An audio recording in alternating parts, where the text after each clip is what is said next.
I'm Mira, 31, a self-made graphic designer who thought family meant love, until mine decided it meant funding my brother's prom. They said, pay, or you're no longer family. That night, I sat there staring at my phone, wondering how 3,500 euros for a dress and limo turned into an ultimatum.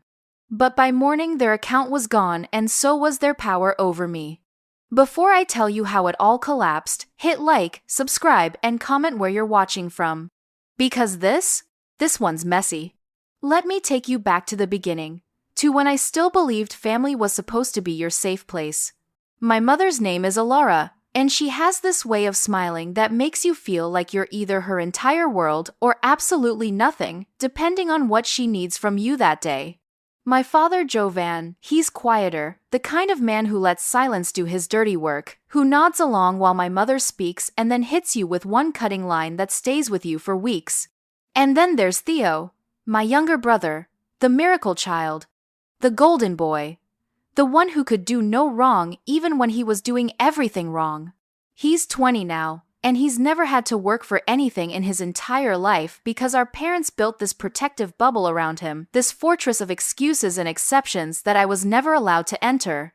I built my graphic design business from scratch. Do you understand what that means? It means I spent nights teaching myself software while working a day job at a coffee shop where my manager screamed at me for not smiling enough at customers. It means I ate plain rice for weeks to afford a decent laptop. It means I sent out hundreds of proposals and got rejected so many times I started keeping a folder of the NOS just to remind myself that persistence mattered more than talent. It means I didn't ask my parents for help, not once, because I wanted to prove to myself that I could do it alone, and that I could be something without their approval, or their money, or their conditional love that always came with strings attached like Christmas lights that tangle the more you try to separate them. And I did it. I actually did it. Within 3 years, I had regular clients, a small studio space, enough income to breathe without checking my bank account every morning with my heart in my throat. I was proud. God, I was so proud of what I'd built, and I think that pride made me stupid, made me believe that maybe now that I'd proven myself, they'd see me differently. It was a Tuesday night. I remember because I'd just finished a logo redesign for a boutique hotel and I was feeling good, that rare kind of good where you finish work and actually feel satisfied instead of drained. I was in my studio, the small converted garage space I rent on the east side of the city, surrounded by my sketches and my plants and my carefully chosen furniture that nobody picked out but me. My phone was on silent because I've learned that's the only way to actually get work done. But when I picked it up around 11 p.m., it exploded. 17 missed calls. 34 text messages. My stomach dropped immediately because that many notifications means someone died or someone's about to make me wish I was dead. Theo's text was at the top. Need 3,500 euros for prom. You can afford it. Not a question. Not a request. A statement. An expectation. Like I was an ATM he'd just remembered the PIN code for. I stared at that message for a full minute, reading it over and over, trying to find the joke, the part where he'd say he was kidding, but there was nothing. Just that flat, entitled demand sitting there on my screen like a slap. I typed back, my hands shaking with something I couldn't quite name yet. Get a job, Theo. I'm not your bank. I hit send and I felt this rush of something, power maybe, or just the basic dignity of saying no to someone who'd never heard that word in his entire pampered life. The response was immediate. Not from Theo, of course, because he never fought his own battles. My mother, a real sister, would help. 5 words that carried the weight of every guilt trip she'd ever perfected. Every time she'd made me feel like my worth was directly tied to my usefulness. And then my father, breaking his usual silence. Family doesn't say no. There it was, the law according to them. The unwritten rule I'd been breaking my entire life just by having boundaries, just by believing I deserved to keep what I'd earned. Here's what they don't tell you about being the responsible one in a family. You become responsible for everything. Every problem becomes your problem to solve. Every shortfall becomes your gap to fill. I've helped before. more times than I can count without feeling sick. I paid their electric bill when they claimed they were short 1 month, even though I later saw my mother's Facebook photos from a spa weekend that same week. I fixed their car, or rather, I paid a mechanic to fix their car when it broke down, which it seemed to do with suspicious regularity whenever I'd had a good month. I covered Theo's tuition deposit for university, €1,200 that they swore they'd pay back within 3 months, money I'm still waiting to see 3 years later. Every single time, they said, "It's just this once," and every single time, they meant, "Until next time, and the time after that, and the time after that, forever. Because you're the one who escaped, and now you owe us for the air you breathed while you lived under our roof." I wasn't the daughter. I was the wallet with Wi-Fi. I was the emergency fund they'd never built themselves, because why bother when they had me? And the worst part, is the part that makes my chest tight even now, is that I let it happen. I let them train me to feel guilty for succeeding, to feel like my achievements were somehow stolen from them. Like every euro I made was really theirs because they'd fed me and housed me for 18 years, like that wasn't the basic legal requirement of being a parent. They praised Theo for breathing, for showing up, for doing the absolute bare minimum, called him special and talented and destined for greatness. Meanwhile, I was building an actual business and getting, "That's nice, dear," in the same tone you'd use for a child's crayon drawing. I tried calling my mother the next morning, hoping that maybe if I explained it calmly, if I used the right words, she'd hear me. She picked up on the 5th ring, and I could hear the coldness before she even spoke, that particular quality her voice takes on when she's decided I'm being difficult. I started to explain. "Mom, €3,500 is a lot of money for a prom. That's excessive. Maybe we could talk about a budget that makes more sense," and she cut me off. "You own your own business, don't act poor."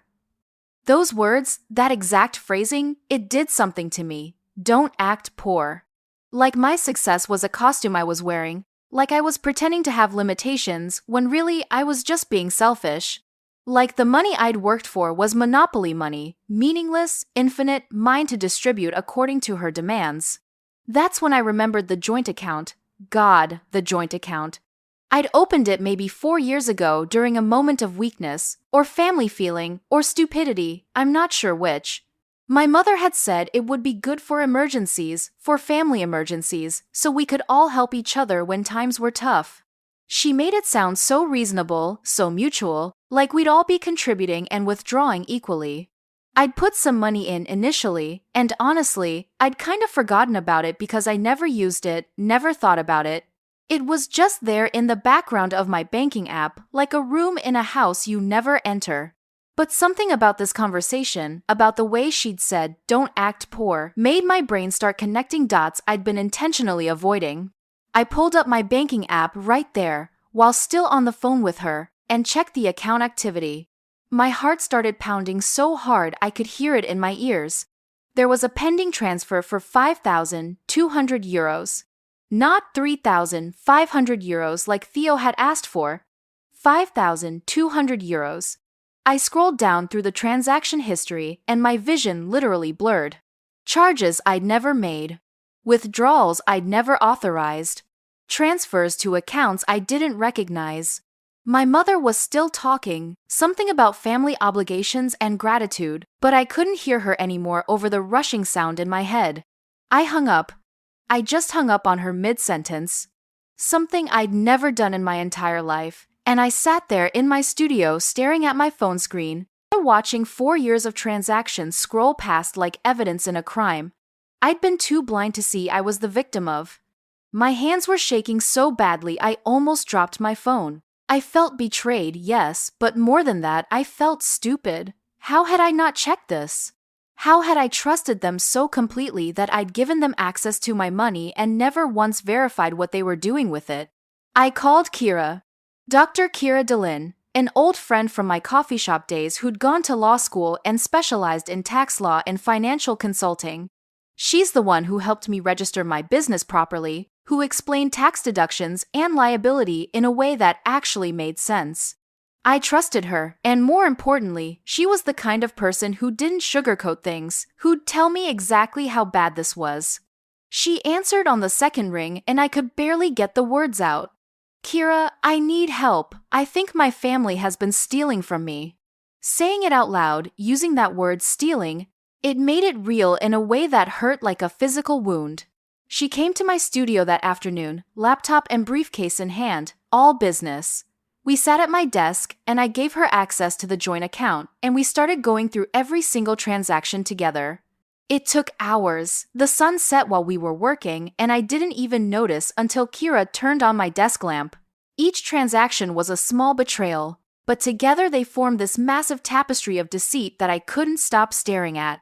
Spa packages, multiple spa packages, the kind that cost hundreds of euros and included champagne and massage and luxury treatments that my mother had definitely never mentioned when she was telling me how tight money was. Luxury boutiques I recognized from the expensive side of town, the ones with minimalist window displays and price tags that don't have numbers on them because if you have to ask, you can't afford it.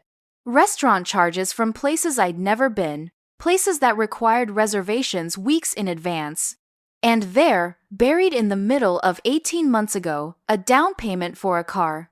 4,500 euros for a down payment. I knew that car. That was Theo's car, the one he'd gotten for his 18th birthday, the one my parents said they'd saved for years to buy him. They'd save for it all right. They'd save my money. Money I'd deposited thinking it was for emergencies, for medical bills or home repairs or actual crises. Not for champagne facials and designer bags and cars, for a teenager who'd never worked a day in his life. Kira's voice was gentle when she spoke, which somehow made it worse. Mira, this is financial abuse, you know that, right? I didn't know that. I mean, I knew it was wrong, but abuse felt like such a strong word, such a serious word. And these were my parents? My family? The people who were supposed to love me. But she was right. As we went through the records, printing out each damning page, I realized she was absolutely right. They'd seen me as a resource to exploit, not a person to love. Every "we're short this month" text suddenly had a receipt attached. A receipt for something frivolous, something unnecessary, something that proved the shortage was manufactured, a crisis created specifically to extract money from me. I printed everything. Kira helped me organize it into a folder, chronological order, each page a paper cut to whatever was left of my faith in my family. We documented 4 years of lies, 4 years of manipulation, 4 years of them treating my bank account like their personal entertainment fund while making me feel guilty for not giving more, for not being a better daughter, a better sister, a better ATM. By the time we finished, it was past midnight. Kira hugged me before she left, and I just stood there in her arms feeling hollow, like someone had scooped out everything inside me and left just the shell. I didn't cry. I thought I would cry, but I didn't. I felt too angry to cry, too betrayed, too done. Something had shifted in me during those hours of going through transactions. I'd gone from confused to hurt to absolutely fucking finished with all of them. I didn't sleep that night. I sat in my studio with that folder on my lap, and I planned. Not revenge, exactly, but justice, closure, an ending to this sick dynamic that had poisoned my entire adult life. By the time the sun came up, I knew exactly what I was going to do. I drove to my parents' house late the next morning. I'd driven this route hundreds of times, but it felt different now, like I was seeing it clearly for the first time. Their house, the perfect house in the nice neighborhood with the manicured lawn and the expensive cars in the driveway, it all looked different. It looked hollow. It looked like a stage set, beautiful on the surface but empty behind the facade, built on money they'd guilted and manipulated and stolen from their own daughter. My mother answered the door with that tight smile she does. The one that doesn't reach her eyes, the one that says she's already decided how this conversation is going to go. "Did you finally come to your senses?" she asked, and there was so much smugness in her voice, so much certainty that I'd come to apologize, to comply, to hand over the money like I always did. She actually thought I was there to surrender. I walked past her into the living room, that pristine living room with the white furniture that we were never allowed to sit on as kids, and the expensive art on the walls that I now realized I'd probably paid for. My father was there. Reading a newspaper like this was a normal day, like he hadn't been part of a years-long scheme to financially abuse his own child. Theo was on the couch, on his phone, barely looking up, because why would he? In his world, I was just the sister who existed to fund his lifestyle. I laid the folder on the coffee table. It made a heavy sound, that thick folder full of evidence, full of betrayal printed on paper. The sound made my father look up. The sight of it made my mother's smile falter. "This," I said, and my voice was so calm it surprised me, "is 4 years of lies." I opened the folder and started laying out the pages, one by one, creating a paper trail of their deception across their expensive coffee table. "This is the spa package you bought while telling me you couldn't afford groceries. This is the designer bag you purchased the same week you asked me to cover your electric bill. This is the down payment for Theo's car that you said you'd saved for. These are the restaurant charges, the boutique charges, the salon charges, all the charges from the emergency account that you used for everything except emergencies." The silence was deafening. I kept going, pulling out more pages, more evidence. "And this, at the bottom, is the pending transfer for €5,200. Not the €3,500 Theo asked for. €5,200. I'm curious, what was the extra €1,700 for? What else were you planning to buy with my money while holding your love hostage?" Theo broke the silence, and of course he did it in the worst possible way. He actually laughed. This short, dismissive sound that made me want to scream. "You're overreacting. It's just money. Just money. My money, earned through years of work and sacrifice and nights without sleep, reduced to just money by someone who'd never earned a euro in his entire life." I turned to look at him. Really look at him. This 20-year-old man-child who'd been handed everything and appreciated nothing. "Not when it's mine," I said softly. Those 4 words seemed to land harder than if I'd yelled. The smile dropped from his face. My father finally spoke, and I'd been waiting for this, waiting for his particular brand of manipulation. "We raised you. You owe us." There it was, the ultimate guilt trip, the final card they always played. The parenthood debt, the "you owe us for your existence" argument, as if love was a loan that needed to be repaid with interest. I looked at him. This man who taught me to ride a bike and helped me with homework, and had somehow also taught me that my value was in my wallet. "I owed you, love," I said, and my voice cracked just a little, but I pushed through it. "You demanded a salary." The silence that followed was absolute. My mother opened her mouth, closed it, opened it again. No words came out. My father's face did this thing where it went red and then pale, like he was cycling through emotions too fast to land on one. Theo just stared at his phone, because of course he did, because when things got uncomfortable, he checked out. Secure in the knowledge that someone else would fix it, someone else would smooth it over, someone else would pay. I didn't wait for them to respond. I didn't need to. I'd said what I came to say, and their reactions told me everything I needed to know. They weren't sorry. They weren't ashamed. They were just angry that I'd caught them, frustrated that their resource had suddenly developed boundaries. I walked out of that house, and with every step I felt lighter, like I was shedding weight I'd been carrying so long I'd forgotten it wasn't supposed to be there. I got in my car and I drove home, and my hands were steady on the wheel in a way they hadn't been in days. When I got back to my studio, I made coffee, opened my laptop, and logged into my banking app. The joint account was still there, still showing that pending transfer, still trying to take from me one more time. I navigated to the settings, found the option to close the account, and I hovered over the button for just a moment. This was it. This was the moment where I chose myself over them, where I cut the financial cord they'd been using as a leash. I clicked it. It took 10 minutes to erase 4 years of debt, emotional and financial, 10 minutes to fill out the forms, confirm my identity, authorize the closure. The pending transfer was canceled automatically.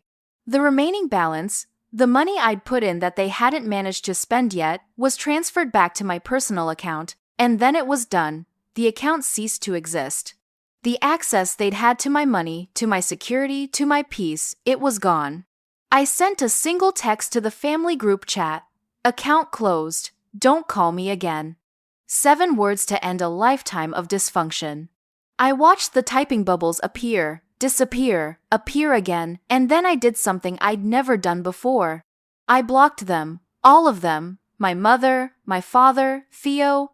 I blocked their numbers, blocked them on every social media platform, blocked their emails. I created a wall between us that they couldn't cross without my permission. The notifications started immediately, of course. They were calling from other numbers, friends' phones, relatives' phones, trying to get through. Messages poured in from extended family members who'd been fed whatever story my parents were spinning. Guilt trips and insults and threats and pleading, all of it trying to pull me back into the cycle, back into the role of family ATM. I blocked them all. And then, silence. Pure, heavy, beautiful silence. My phone stopped buzzing, my email stopped pinging, the world stopped demanding pieces of me that I'd already given too many times. For the first time in years, I wasn't responsible for someone else's chaos. I wasn't managing someone else's crisis. I wasn't calculating how much of myself I could give away and still have enough left to survive. I sat in that silence, and I finally cried. Not sad crying, not exactly. It was this weird mix of grief and relief, mourning the family I'd wished I had while celebrating the freedom I'd finally claimed. I cried for the daughter who'd worked so hard for approval she was never going to get. I cried for the sister who'd been valued for her bank account instead of her heart. And I cried for the woman I was becoming, the one who was learning that sometimes love means walking away. The weeks that followed were strange. I kept expecting to feel guilty, kept waiting for the doubt to creep in, for that voice in my head that sounded like my mother, to tell me I was being selfish, dramatic, cruel.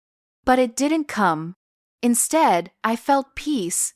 I threw myself into my work with energy I didn't know I had. Without the constant drain of their demands, their crises, their manufactured emergencies, I had space to breathe, to create, to grow. My business expanded. I took on bigger clients, better projects. I raised my rates because I finally understood my worth wasn't tied to how much of myself I gave away. I made new friends, or rather, I deepened friendships I'd neglected because I'd been so consumed with managing my family's dysfunction. I started therapy because cutting off your entire family, even when they deserve it, leaves scars that need professional attention. I learned words for what they'd done to me: parentification, financial abuse, scapegoating, golden child syndrome. Having vocabulary for the pain helped somehow, made it less my fault, more their failure. Months passed, 6 months to be exact.